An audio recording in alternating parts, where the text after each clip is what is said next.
ওকে, আমরা এখন দেখব ইনস্টাগ্রাম থেকে খুব সহজে কিভাবে অর্গানিক ওয়েতে হ্যাশট্যাগ রিসার্চ করা যায়। কোনো প্রকার পেড টুল ইউজ না করে আমরা কিভাবে খুব সুন্দর এবং প্রফিটেবল হ্যাশট্যাগ বের করতে পারি সেটা হচ্ছে আমরা এখন দেখব।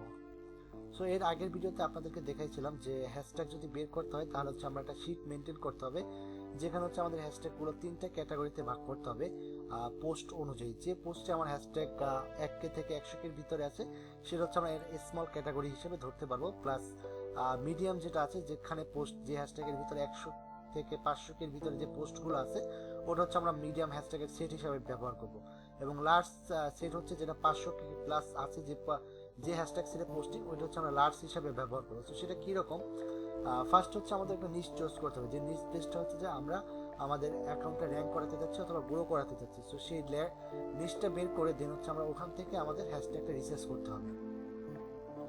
সো আমরা যদি ট্রাভেল, স্পোর্টস অফ আদার্স কোনো কিছু নিয়ে কাজ করি, সো ফার্স্ট হচ্ছে আমাদের সেই হ্যাশট্যাগটা লিখে সার্চ করতে হবে। সেটা হতে পারে যে কোনো একটা প্রোডাক্ট হতে পারে, যেমন হচ্ছে যে টি শার্ট হতে পারে। সো আমি যদি টি শার্ট লিখে সার্চ করি, এখানে কিন্তু অলমোস্ট 48 লাখের মতো পোস্টিং আছে, টি শার্ট প্রিন্টিং আছে, টি শার্টস আছে, টি শার্ট ডিজাইন আছে, টি শার্ট ডিজাইন। সো আমাদের কিন্তু এরকম মিনিমাম অনেকগুলো হ্যাশট্যাগ আছে। সো এখান থেকে হচ্ছে আমাদের বেস্ট হ্যাশট্যাগটা খুঁজে নিতে হবে আমার পোস্টিংয়ের জন্য, যেখান থেকে হচ্ছে আমরা ভালো পরিমাণ কিছু রিচ ইমপ্রেশন পেতে পারি হ্যাশট্যাগ র্যাঙ্কিংয়ের মাধ্যমে।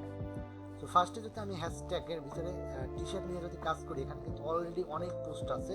এই হ্যাশট্যাগটা নিয়ে কাজ করতে গেলে দেখা যাবে আমার কিন্তু ওই রকম ভালো একটা আউটপুট আমরা পাবো না, কারণ এটা হচ্ছে অনেক বড় একটা হ্যাশট্যাগ সেট। এখান থেকে অলরেডি অনেক পোস্ট আছে। এখানে এটা যদি আমি সার্চ করি টি শার্ট লিখে, এখানে যে পোস্টগুলো আছে আমরা যদি সেই অ্যাকাউন্টগুলো চেক করি তাহলে বুঝতে পারবো যে কত বড় কিওয়ার্ড আছে এখানে। সো আমরা দেখুন এখানে একটা পোস্টে কিন্তু একদিন আগে 155টা লাইক আছে। সো আমরা যদি এই অ্যাকাউন্টটা যাই তাহলে বুঝতে পারবো যে এটা কত বড় অ্যাকাউন্টের থেকে এটা হচ্ছে র্যাঙ্ক করা হচ্ছে এখান থেকে।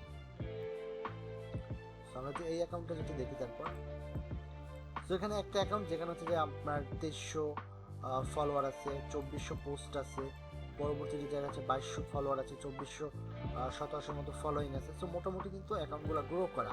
সো এইগুলো কিন্তু আমরা এত বড় লার্জ হ্যাশট্যাগ নিয়ে যদি কাজ করি সেক্ষেত্রে হচ্ছে আমরা এখান থেকে ভালো একটা ইমপ্রেশন পাবো না। তো সেক্ষেত্রে হচ্ছে আমাদের টি শার্ট রিলেটেড যে অন্য যে হ্যাশট্যাগুলো আছে ওইগুলোকে নিয়ে কাজ করতে হবে। যেমন আমি যদি টি শার্ট লিখে এখানে সার্চ করি, সো টি শার্ট প্রিন্টিং এখানে কিন্তু মোটামুটি 18 লাখের মতো পোস্ট আছে। টি শার্ট ডিজাইনটা কিন্তু মোটামুটি 62,667,667, এখানে কিন্তু অনেক কিন্তু পোস্ট আছে। কিন্তু টি শার্ট লাভার এটা একটা হ্যাশট্যাগ হতে পারে আমার জন্য, মিডিয়াম সেটের জন্য T shirt style, T shirt arms, T shirt shop, T shirt, এগুলো হচ্ছে আমার এখান থেকে খুঁজে খুঁজে বের করতে হবে, যেখানে হচ্ছে আমার স্মল, মিডিয়াম এবং লার্জ হ্যাশট্যাগের জন্য আমরা ব্যবহার করতে পারি। তো ফার্স্ট হচ্ছে আমরা এখান থেকে 20টা স্মল হ্যাশট্যাগ নেওয়ার চেষ্টা করবো, যেখানে হচ্ছে পোস্টিং সংখ্যা 1K থেকে 100K ভিতরে আছে, যেগুলো হচ্ছে আমাদের স্মল হ্যাশট্যাগ সেট হবে। সো এখান থেকে যেগুলো হচ্ছে যে 100K নিচে যে পোস্টিংগুলো আছে আমি ওই হ্যাশট্যাগুলো এখান থেকে চয়েস করে নিয়ে নেবো। সো আজকে হচ্ছে আমরা দেখবো আমরা কীভাবে স্মল হ্যাশট্যাগের সেটটা বের করতে পারি। সো আমরা যদি স্মলটা বের করতে পারি তাহলে হচ্ছে আমরা আস্তে আস্তে করে মিডিয়াম, লার্জ এই দুইটা আমরা হচ্ছে বের করতে পারবো। সো টি শার্টের সাথে আমরা কিছু অ্যাড করতে পারি, T shirt lover, T shirt for ever, T shirt love. So এইটা করার আগে আমরা হচ্ছে মোটামুটি কিওয়ার্ড রিসার্চ করে দেখতে পারি যে আমাদের টি শার্ট লিখে আমাদের সাজেস্টেড যে কিওয়ার্ডগুলো আছে এটা কোনটা সাজেস্ট করে। সো ওই অনুযায়ী আমাদের হ্যাশট্যাগ খুঁজতে আরও ভালো হবে। সো আমি যদি টি শার্ট লিখে সার্চ করি,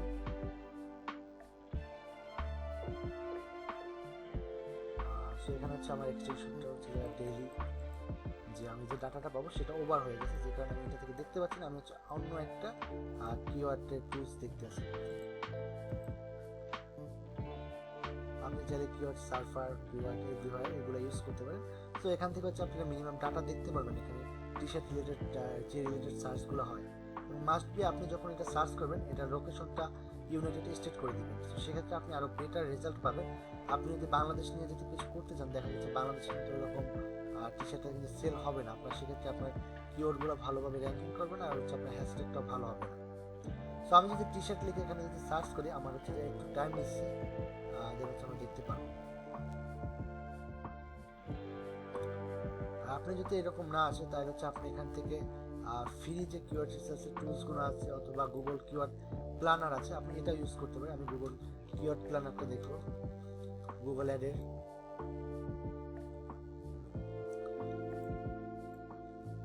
আপনি যখন হ্যাশট্যাগটা রিসার্চ করবেন একটু ধৈর্য সহকারে আপনার রিসার্চ করতে হবে, কারণ আপনার হ্যাশট্যাগুলো হচ্ছে আপনার অ্যাসেট হিসেবে কাজ করবে। আপনি যদি ভালো কিছু হ্যাশট্যাগ রিসার্চ করে বের করতে পারেন, দেখা যায় আপনার ইনস্টাগ্রাম অ্যাকাউন্টটা খুব তাড়াতাড়ি গ্রো হবে।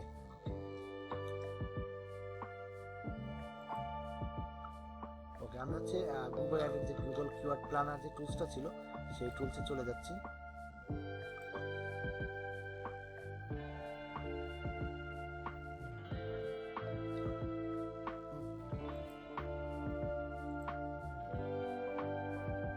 একটু টাইম নিচ্ছে।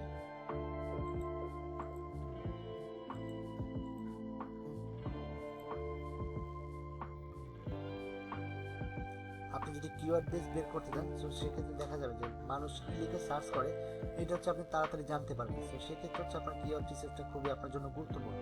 সো ডিসকভার নিউ কিওয়ার্ড, আমি হচ্ছে এখানে টি শার্ট লিখে সার্চ করি।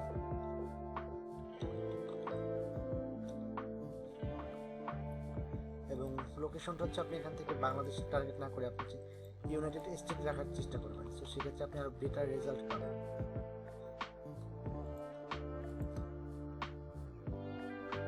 Gate result.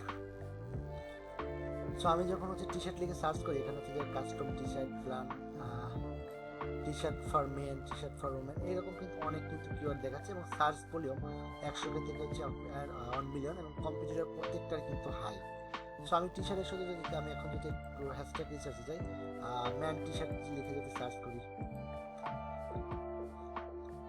সো এখানে দেখেন ম্যান টি শার্ট, এখানে কিন্তু আমি যে স্মল যে সেটটা খুঁজতেছিলাম ম্যান টি শার্টের স্টাইল, ম্যান টি শার্ট কালেকশন, তারপর হচ্ছে যে আপনার ম্যানস টি শার্ট এখানে কিন্তু সব ম্যান টি শার্ট নিয়ে কিন্তু আমার হ্যাশট্যাগুলো চলে আসছে এবং সবগুলো কিন্তু পোস্ট কিন্তু অনেক কম দেখাচ্ছে, 337টা, 212টা, 182টা। সো এইগুলোই কিন্তু আমি স্মল হ্যাশট্যাগের জন্য খুঁজতেছিলাম। তো আপনি যখন এখান থেকে প্রত্যেকটা পেয়ে যাবেন, দেখেন আপনার এখানে যে টপ যে পোস্টগুলো আছে এগুলোতে হচ্ছে 195টা, 3টা, 226টা। সো মোটামুটি অনেক কম লাইক, কিন্তু এগুলোকে আপনি যদি এই হ্যাশট্যাগুলো যদি এখান থেকে কালেক্ট করে রাখতে পারেন, তো পরবর্তীতে দেখা যাবে এগুলো থেকে আপনি সহজে আপনার অ্যাকাউন্টে র্যাঙ্ক করাতে পারবেন। তো পরবর্তী হ্যাশট্যাগটা আমরা দেখি, এখানে 62,000 পোস্ট আছে এই হ্যাশট্যাগটা নিয়ে এবং 171টার মতো লাইক আছে।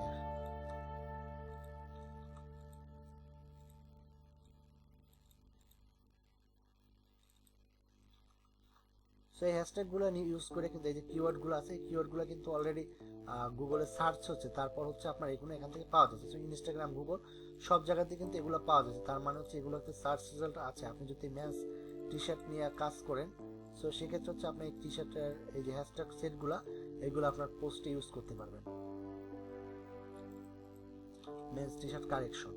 সো আপনার হ্যাশট্যাগ স্মল হ্যাশট্যাগের সেট যেটা, এটা হচ্ছে আপনাকে আপনার পোস্ট র্যাঙ্ক করতে আপনাকে হেল্প করবে। যেমন হচ্ছে আমি যদি এখানে যাই, এখানে কিন্তু 2300 পোস্ট মাত্র।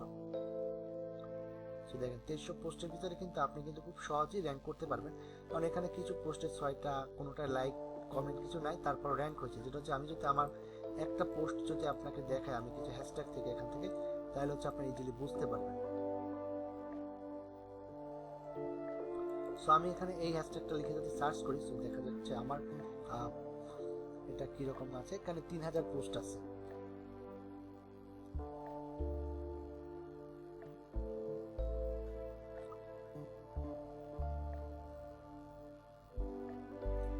সো এখানে দেখতে পাচ্ছেন আমি যে হ্যাশট্যাগটা এখানে ইউজ করছি, এখানে কিন্তু আমার পোস্ট এটা র্যাঙ্ক করেনি। সো আমার অন্য যে হ্যাশট্যাগুলো আছে এই হ্যাশট্যাগুলো হচ্ছে আমার এখান থেকে খুঁজে খুঁজে দেখতে হবে যে আমার কোন হ্যাশট্যাগের আন্ডারে আমার প্রোফাইলের পোস্টটা র্যাঙ্ক করছে। সো এরকম হচ্ছে আমার দেখে দেখে বুঝতে হবে যে আমার কোন হ্যাশট্যাগটা সার্চ ভলিউম কম আছে, সার্চ রেজাল্ট ভালো আছে, এটা দেখে তারপর হচ্ছে আমার এখান থেকে ইউজ করতে হবে। আমি তার একটু নিচের দিকে যাই, এখান থেকে দেখি ক্যান্ডেল মেকিং, ক্যান্ডেল হোলসেলার, এগুলো লিখে যদি আমি একটু দেখি, তাহলে হচ্ছে যে আমার পোস্টগুলো আমি দেখতে পারবো।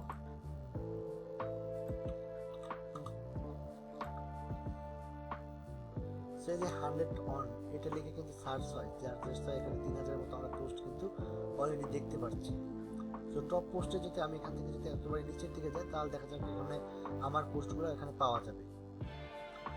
সো আপনি যখন হচ্ছে হ্যাশট্যাগটা রিসার্চ করবেন, এরকম হচ্ছে আপনি সেট অনুযায়ী যদি হ্যাশট্যাগ ইউজ করেন একটা পোস্টে, আপনি এখান থেকে স্মল হ্যাশট্যাগ আপনি একটা পোস্টে 30টা হ্যাশট্যাগ ইউজ করতে পারেন। চেষ্টা করেন 20টা যেন আপনার স্মল হ্যাশট্যাগ রাখার চেষ্টা করবেন, 5টা মিডিয়াম 5টা লার্জ।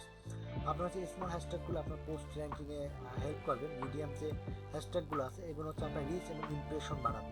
এবং লার্জ যে সেটটা আছে হ্যাশট্যাগ, এটা যদি আপনি কোনোটা র্যাঙ্ক করাতে পারেন তাহলে দেখা যাবে আপনি এখান থেকে ফলোয়ার পাবেন। তো সেটা কীরকম, আমি যদি এখান থেকে টি শার্ট লিখে সার্চ করি, আপনার ম্যাক্সিমাম আপনি যখন ফলো করতে যাবেন এখানে দেখতে পাচ্ছেন অনেক পোস্ট, তার মানে আপনি বুঝবেন যে এটা অনেক বড় নিউজ। আপনি যে পোস্টটা পাবেন আপনি কিন্তু এখান থেকে যে এদেরকে ফলো করতে, যারা লাইক করছে তাদেরকে ফলো করতে পারেন, অথবা এটাকে যারা ফলো দিচ্ছে আপনি তাদেরকে ফলো করবেন। সো আপনি এই হ্যাশট্যাগকে আন্ডারে যদি একটা পোস্ট র্যাঙ্ক করাতে পারেন তাহলে হচ্ছে আপনি এখান থেকে অনেক পরিমাণ ভালো একটা ফলোয়ার জেনারেট করতে পারবেন। এবং মিডিয়াম যে হ্যাশট্যাগের সেট আছে, আপনি এটা যদি কোনো পোস্ট র্যাঙ্ক করাতে পারেন দেখা যাবে এখান থেকে আপনি ভালো ইমপ্রেশন পাচ্ছেন। এবং স্মল হ্যাশট্যাগুলো হচ্ছে কি আপনার পোস্টগুলো র্যাঙ্কিং আসবে, আপনার প্রোফাইল ভিজিটটা বাড়বে। সো আশা করি আপনারা সবাই বুঝতে পারছেন যে হ্যাশট্যাগের স্মল এবং মিডিয়াম এবং লার্জ সেট ব্যবহার করলে কী হবে ইনস্টাগ্রাম অ্যাকাউন্ট এবং কীভাবে আপনার অ্যাকাউন্টটা গ্রো করা।